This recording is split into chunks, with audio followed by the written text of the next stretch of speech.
Hi there, it's Cassie. Welcome back to my YouTube channel. Today I have part one of a two-part series that I call Let's Make 8, and this one features the My Monthly Hero September 2018 card kit.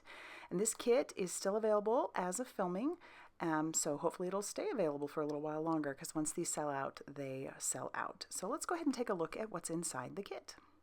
These kits are always beautifully packaged, and this one is no different. And this one also has two bits of ribbon on it. That's pretty long. I didn't measure it, but it comes with that. It also comes with this beautiful 6x8 clear stamp set. It has a lot of great sentiments, perfect for autumn. But, oh, so pretty. Lots of branches and great sentiments. And then it also comes with 18 frame cuts and a window fancy die and frame. So it's awesome, and I like to keep the packaging, so I'm just going to take my embossing buddy to get the stickiness off the back of that. So yeah, and then I'll throw that back in the bag it came in. And then the extras include the watercolor dot card, and those are all Daniel Smith watercolors in the colors Permanent Orange, Isonadolin, I can't pronounce that, Yellow, Pyrrole Scarlet, Carmine, Mummy Bauxite, and Sap Green. And it also comes with these 5 mini brushes, which I'm going to tell you, I'm not in love with them. I will go ahead and use them for the first card, but then I am not going to use them again after that. They're great in a pinch, but if you've got other things, I would use something else. And then it also comes with these translucent leaf notes, and there are 30 of them. Once I get that cut open, I'll show you. But I thought they were really neat. And, you know, fairly see-through, so it's nice. And these would be good for, you know, if you needed to mark some pages in a book or whatever. Or in my case, I make a couple cards with them.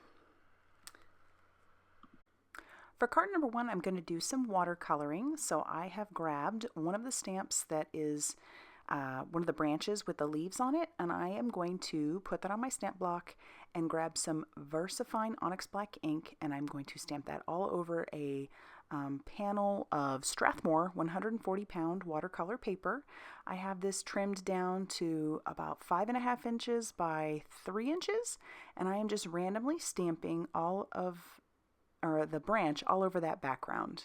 And then I'll just fill in the little gaps with some of the leaves, and then that'll be that.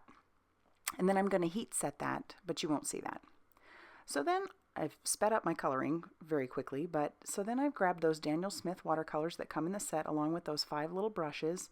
And this is why I can tell you I'm not really fond of the little brushes that came in the set. You can't really get a lot of detail. They're very stiff, and I was just getting that paint everywhere. And so I ended up finding a way to fix that later on, but I'm just going with it. So I grab a new brush for each color so I don't taint the colors, and I'm just going along and wetting my brush as I need to and putting some color on those leaves and making sure it's pretty random how I put that color down. You can see I'm not even being very careful to try and get it in the lines. With that brush I can't really anyway, but yeah. So then I end up taking some water and just spritzing it all over the background, hoping that those watercolors will start to move. And as you can see, they do. And I really love how this ended up coming together. So it was a happy accident. I would definitely try and do this again. And now I'm just doing some splatters with the brown that came in the set as well. And then I will set that off to the side to dry. For my sentiment, I have just a scrap piece of Neenah cardstock. And I have that in my Mini Misty, and I'm just trying to make sure that's lined up well. Pardon my head. And when I get that lined up well, I will grab some Memento Tuxedo Black ink, and then I will double stamp that to make sure that's good and crisp.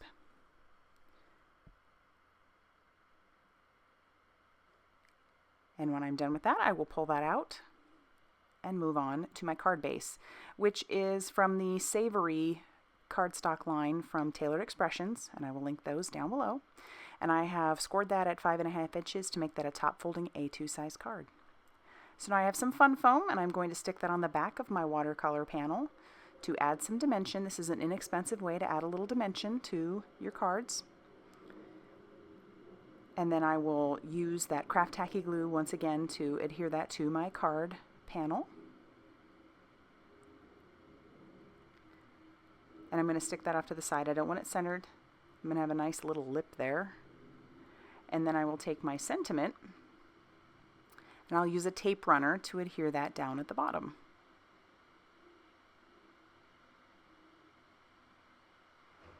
It's a fairly thin piece of cardstock, so it doesn't need to have a crazy amount of adhesive to it. So then I'll trim off the excess, and once I'm done with that, that will finish off card number 1.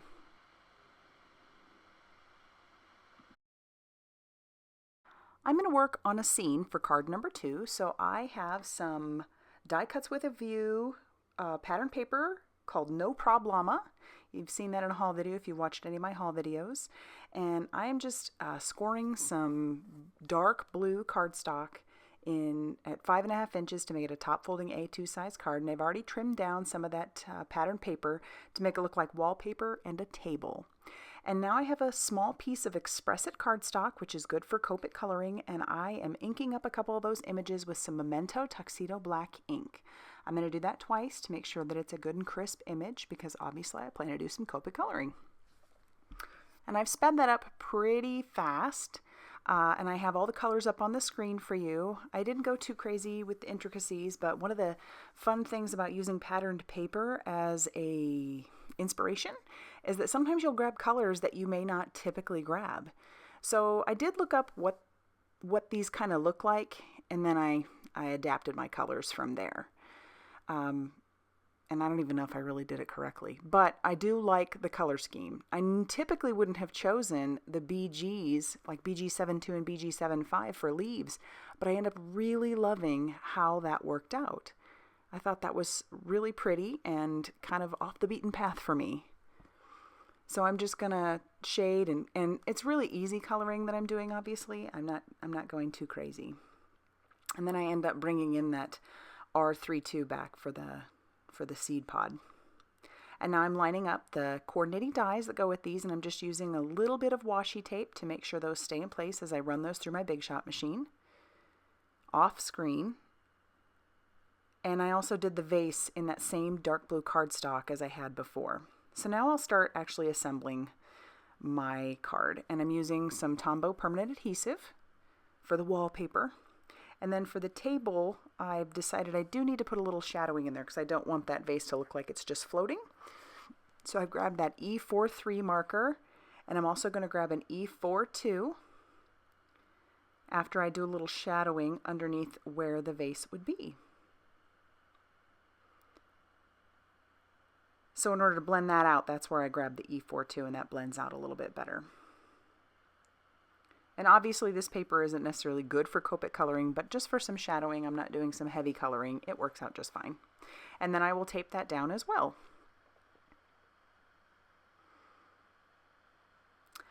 I do go back over my vase, but I'll do that later. I guess I'm going to actually do my sentiment first. So I've put that back in my Mini Misty, and I'm going to use the sentiment Thankful. And then once I've got that lined up, I will once again use that Memento Tuxedo Black ink and stamp my sentiment along the bottom. And then there's where I grab that Copic color. It's the B39. And then I'm going to start using some foam tape to adhere everything. I've put it all over the back, just in little chunks. And then I'll line all that up. And I just love how this little scene ended up turning out. It isn't exactly what I pictured in my head, but I actually think this is better than what I had pictured in my head. So I've noticed that that stem is causing an issue, so I end up just trimming it off. And then I will grab a little bit more foam tape to make sure that that vase stays in place. And then I'll put the seed pod down as well. But for my final bit of embellishment, I am going to use some Bubblegum Blush Nuvo Crystal Drops. And once I'm done putting those down, that'll end up finishing off card number 2. And I really love how this one turned out. A lot of fun.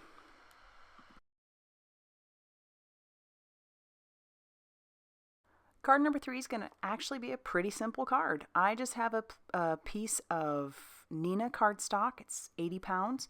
And I'm just going to take those leaf notes and I am going to just start slapping those down all over the place.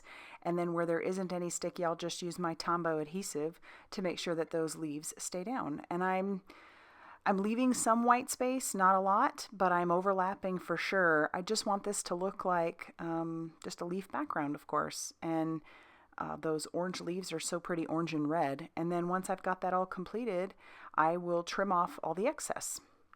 For my sentiment, I have grabbed a small piece of vellum, lightweight vellum, and I'm going to use some VersaFine Onyx Black ink to stamp my sentiment across that vellum. And then I will cover that with some clear embossing powder. And with the clear embossing powder, and it's on vellum, you want to make sure that you don't heat it too much, because you take it off as soon as it melts, because it will burn your vellum. So as you can see, it's melting very quickly. And then in order to adhere that to my card panel, I am actually just going to wrap it around, because it's vellum and any sort of adhesive will show through. My plan is to just kind of wrap that around, and then I will use some washi tape on the back to just keep that in place.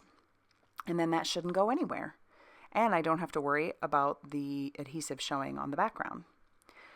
So for my card base, I'm just using a piece of some cardstock from that Savory line from the Tailored Expressions paper. And I'm folding that, or scoring that at 5.5 inches to make it a top folding A2 size card. And then I will just adhere that panel using some Tombow adhesive down to the front of that panel. I thought about popping it up with foam tape, and then I thought I just wanted it to be pretty simple. So my embellishment will be the ebony black crystal drops, and I was just testing those out to make sure they work okay. And once I get these down, that's it. This finishes off card number 3. Super simple.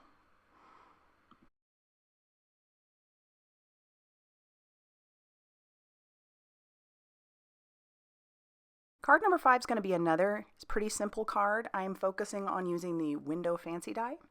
And I ran that through my Big Shot machine, and I did use a metal shim, but I don't think it was necessary.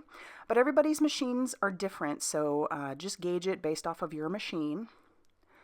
And so my plan is to stack these over the top of each other so that I can, get a stacked look. And I have scored my cardstock, which is some Neenah cream cardstock at 4 1/4 inches. So this is a side folding A2 size card.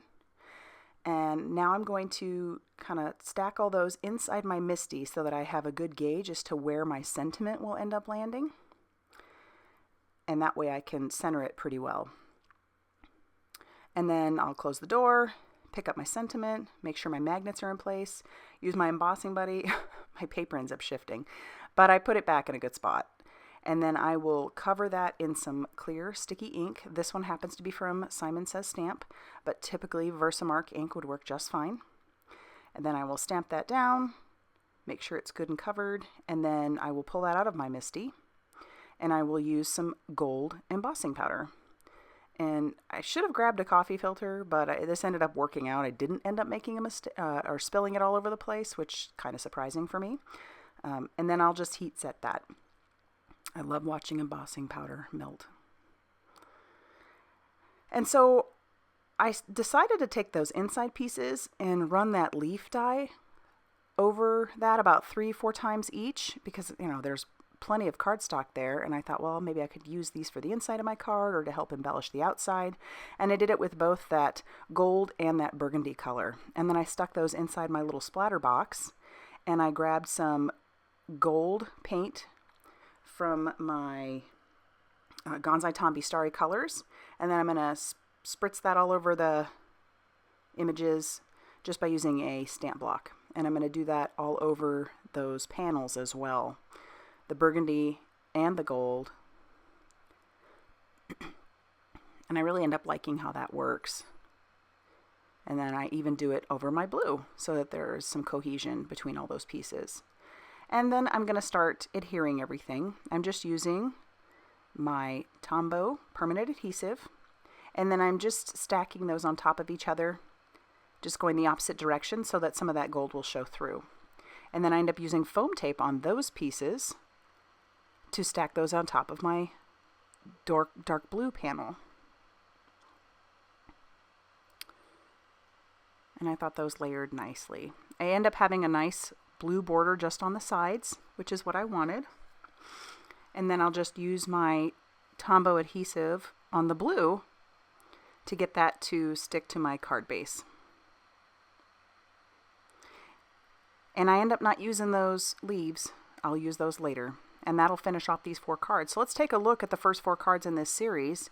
I would love to know which one is your favorite, and keep an eye out because part 2 will be coming shortly. If you liked this, hit the like button, and thank you again for stopping by.